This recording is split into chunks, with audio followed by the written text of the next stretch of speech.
ছিল সাবেক নির্বাচিত উপজেলা চেয়ারম্যান বাংলাদেশ জামাত ইসলামী এই অনুষ্ঠানের সম্মানিত সভাপতি ছিল সাবেক নির্বাচিত আবু সালেহ মোহাম্মদ ওবায়দুল্লাহ, কর্মী ভাইরা, সুদী ভাইয়ের, ফজল ভাইয়ের, আজকের এই মুহূর্তে চেষ্টা করবো যে একটা কথা বলতে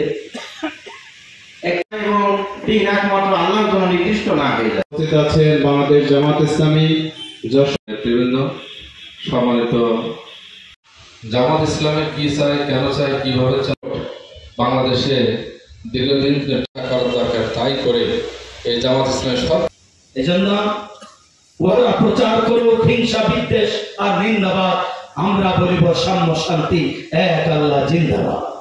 পৃথিবীতে ইসলামী আন্দোলন, ইসলামী দল নিশ্চিন্ন হওয়ার জন্য আসে না, বেঁচে থাকার জন্য এসেছে। কোথায়, কার কাছ থেকে, কোন তারিখে, কত টাকা চাঁদা নিয়ে আসছে, সব তারিখ আছে আমাদের কাছে।